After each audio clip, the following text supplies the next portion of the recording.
Students, आप लोग कैसे हैं? उम्मीद है सभी अच्छे होंगे और अपनी स्टडी कर रहे होंगे। देखिए, आज का जो थॉट है वो याद रखिए, कोई भी व्यक्ति तब तक नहीं हारता जब तक वो हिम्मत नहीं हारता, क्योंकि मन के हारे हार है और मन के जीते जीत। तो यदि आप मन से हार मान लेंगे तब आपको जीत दिलाने वाला कोई भी नहीं होगा। तो स्टूडेंट्स, इसलिए अपनी हिम्मत कभी ना हारें, हौसला कभी ना छोड़ें और लगातार अपने प्रयास जारी रखें। तो आज हमारा अकाउंटेंसी के अंतर्गत जो है टॉपिक रहेगा treatment of workman compensation reserve at the time of change in profit sharing ratio. देखिए स्टूडेंट्स, जैसे कि हमने change in profit sharing ratio के अंतर्गत ट्रीटमेंट पढ़ा था। एक तो हमने सबसे पहले निकाला था कि इंडिविजुअल सैक्रिफाइसिंग और गेनिंग रेशियो, और दूसरा हमने उसमें गुडविल का ट्रीटमेंट किया था, तीसरा हमने रिजर्व का भी ट्रीटमेंट किया था।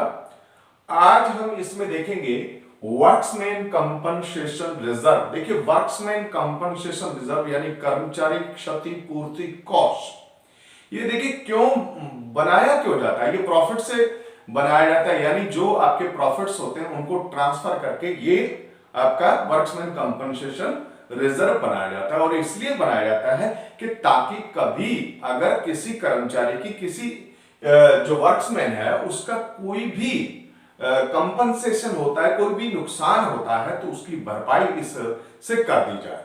लेकिन अगर सपोज करें कि किसी भी तरह की कोई क्षति नहीं होती है, कोई नुकसान नहीं होता है, तो ये क्योंकि ये रिजर्व किसका होता है, ये पार्टनर्स का ही होता है। तो इसके ट्रीटमेंट के बारे में हम पढ़ेंगे, लेकिन इसका ट्रीटमेंट जो है वो किस तरह से हमें करना है। देखिए, वर्क्समैन कंपनसेशन रिजर्व कितना है और वर्क्समैन कंपनसेशन जो है क्लेम कितना है, इन दोनों का कंपैरिजन करके ही इनका ट्रीटमेंट किया जा सकता है। देखिए इसमें किस तरह से, इसमें चार तरह की प्रॉब्लम से आपको दो चार होना पड़ सकता है, और वो चार तरह की प्रॉब्लम्स आप ध्यान से सुनिएगा और इसको ध्यान से समझिएगा। देखिए, वर्क्समैन कंपनसेशन रिजर्व जो होगा वो आपको बैलेंस शीट में लायबिलिटी साइड में दिया हुआ होगा, और जो आपका वर्क्समैन कंपनसेशन क्लेम है वो नीचे दिया रहता है कि क्लेम जो है वो कितना हुआ है। अब देखिए इसमें, देखिए आपको बता रहा हूं, पहली सिचुएशन है वो है if there is no claim against workmen's compensation reserve. यदि वर्क्समैन कंपनसेशन रिजर्व के अगेंस्ट में कोई क्लेम नहीं है, तब पता हम क्या करते हैं, क्योंकि क्लेम तो कोई है नहीं, तब हम वर्क्समैन कंपनसेशन रिजर्व को क्या करेंगे, सभी पार्टनर्स के बीच में उनके ओल्ड रेशो में डिवाइड कर देंगे और हम एंट्री बना देंगे। क्या एंट्री बना देंगे? Workmen's compensation reserve debit to all partners या partners capital account, all partners capital account in their old ratio में इनको डिवाइड कर देना है। पहली सिचुएशन में अगर क्या हो कि जब कोई क्लेम ना हो, nothing is mentioned about claim. और स्टूडेंट्स सेकंड सुनिए कि if the claim for workmen's compensation is lower than the amount of workman compensation reserve, यानी बैलेंस शीट में जितना वर्क्समैन कंपनसेशन रिजर्व दे रखा है और क्लेम जो हो वो उससे कम हो। सपोज करें कि वर्क्समैन कंपनसेशन रिजर्व में आपको 60,000 दे रखा है और claim on account of workmen compensation जो है वो आपका दे रखा है 20,000। तो आपने इसकी एंट्री क्या बनानी है, ध्यान दीजिएगा। तब आप क्या एंट्री बनाएंगे, तब आप एंट्री बनाएंगे सेकंड फेज के अंदर जो मैंने अभी बताया है, उसमें आपकी एंट्री बन जाएगी वर्क्समैन कंपनसेशन रिजर्व को आपने डेबिट कर देना है। वर्क्समैन कंपनसेशन रिजर्व को क्या करना है, डेबिट। जैसे 60,000 तो आपने 60,000 से डेबिट इसको कर देना है। और to provision for workmen's compensation claim, workmen's compensation claim, ये 20,000 का आपने क्या कर देना, प्रोविजन कर देना है। मैंने आपको एज्यूम किया है कि ये जो वर्क्समैन कंपनसेशन वो 60,000 का है और बाकी जो 40,000 बच गया है वो हमने पार्टनर्स के बीच में बांट देना। टू करेंगे ऑल पार्टनर्स कैपिटल अकाउंट, वही रेशो, इनका ओल्ड रेशो में आपने क्या कर देना, इसको डिवाइड कर देना है। स्टूडेंट्स मेरे ख्याल से आपको बात समझ में आएगी। जब कोई क्लेम नहीं है तब आपने क्या करना है, सारा का सारा वर्कमैन कंपनसेशन रिजर्व किसमें बांट देना है, ओल्ड पार्टनर के बीच में। किस रेशो में, ओल्ड रेशो में ही। और इसी तरह से अगर क्लेम है लेकिन क्लेम रिजर्व से कम है तब आपने एंट्री करनी है workman compensation reserve account debit to provision for workman compensation claim, और बाकी जो बच गया वो पार्टनर्स के बीच में डिवाइड कर देना है। इसके बाद तीसरे टाइप की जो बात है, थर्ड जो बात है वो क्या है, थर्ड में कहता है if the claim is equal to workman compensation reserve, यानी जितना वर्कमैन कंपनसेशन है उतना ही क्लेम है।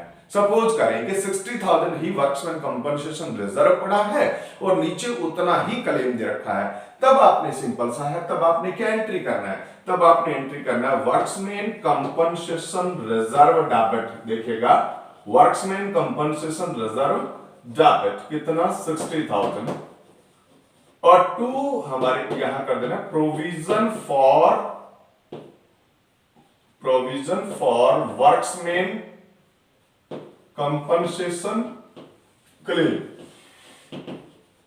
60,000 का ही ये कर देना, यानी पार्टनर्स को कुछ नहीं जाएगा क्योंकि कुछ बचा ही नहीं।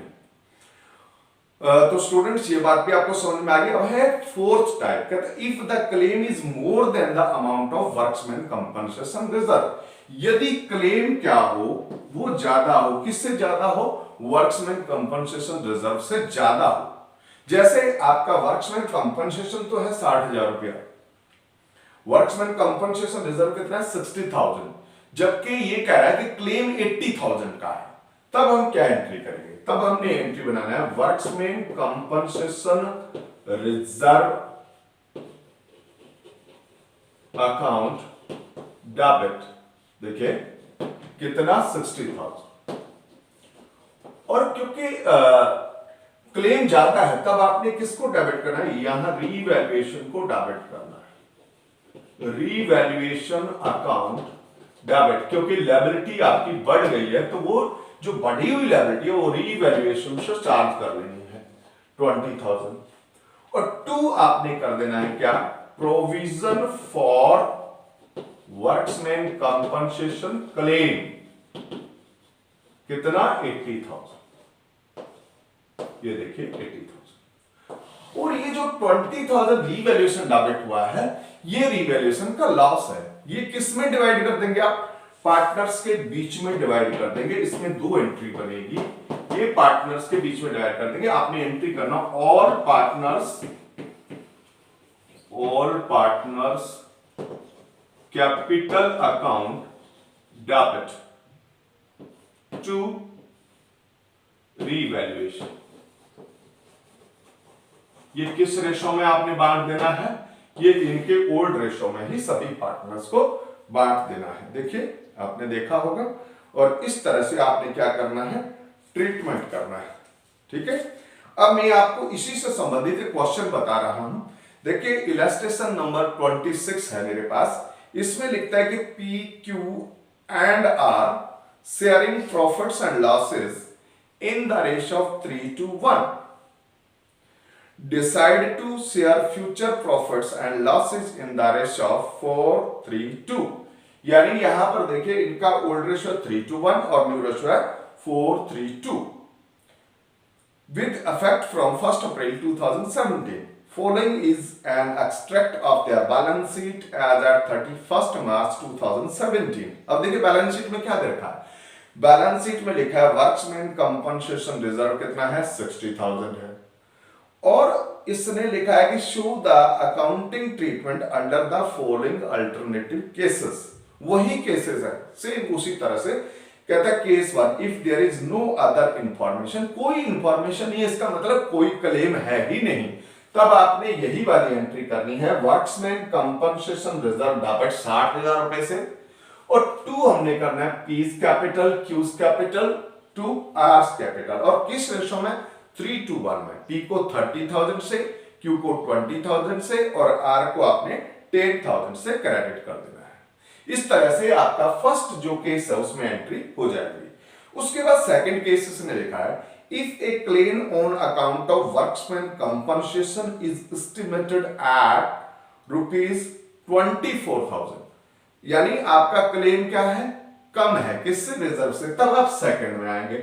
यहां करेंगे वर्कमैन कंपनसेशन रिजर्व डेबिट कितना, 60,000 to provision for workman compensation claim आपने यहां 24,000 कर देना है। कितना कर देना है, 24,000। अब इसको क्या बना देना आपने, 24,000, यानी आप इसको 24,000 कर देंगे और बाकी का जो 36,000 बच गया है वो हमने to P's capital, to Q's capital और टू आर्स कैपिटल किस रेशो में, 3:1 में इसको डिवाइड करके क्रेडिट कर देना। ओके, मेरे ख्याल से आपको सेकंड भी समझ में आ गया होगा। अब थर्ड देखिए कि if claim on account of workman compensation is estimated eight 60,000, यानी जितना आपका वर्कमैन कंपनसेशन रिजर्व है उतना ही क्या है, क्लेम है, तब आपकी एंट्री यही बन जाएगी, workman compensation reserve debit ₹60,000 to provision for workman compensation claim ₹60,000। Okay, और इसके बाद जो है आपका फोर्थ, क्या if a claim on account of workman compensation is estimated at 75,000, अगर ये 75,000 हो तब आपने क्या करना है, वर्कमैन कंपनसेशन रिजर्व को तो डेबिट करेंगे आप कितने से, 60,000 से ही, और रीवैल्यूएशन को यहां डेबिट करना अपने 15,000 से, कितने से डेबिट करना है, 15,000 से, और टू कर देंगे provision for workman compensation claim 75,000। और ये जो 15,000 आपका रीवैल्यूएशन पे लॉस हुआ है वो हमने पार्टनर्स के बीच में डिवाइड कर देना है और एंट्री क्या बना देनी है कि all partners capital count debit कितना, 15,000 to P's capital, to Q's capital और to R's capital in the ratio of 3:1 आपने डिवाइड कर देना। और आपका क्वेश्चन जो है इस तरह से, सॉरी ये लास्ट वाला थोड़ा ध्यान देंगे, ये रीवैल्यूएशन का लॉस डिवाइड करना था, प्रॉफिट नहीं, सॉरी, अगर ये प्रॉफिट होता तब हम ऐसे एंट्री करते, लेकिन अब ये लॉस है तो आपने लॉस डिवाइड करना है, तो आपने एंट्री करनी है, sorry, P's capital count debit, Q's capital count debit, R's capital count debit, to आपने क्या कर देना है, रीवैल्यूएशन, और पी क्यू आर को आपने डेबिट करना है 7,500, 5,000 और 2,500 से, और रीवैल्यूएशन को क्रेडिट कर देंगे 15,000 से। तो इस तरह से स्टूडेंट्स आपका ये क्वेश्चन जो है कंप्लीट हुआ। इसके बाद 27 में भी इस तरह का एक वर्कमैन कंपनसेशन दिया है, बाकी तो आप कर ही लेंगे। वर्कमैन कंपनसेशन इसके अंदर दे रखा 48,000 और जबकि वर्कमैन कंपनसेशन क्लेम 60,000 दे रखा, आप इसकी एंट्री कर लेंगे।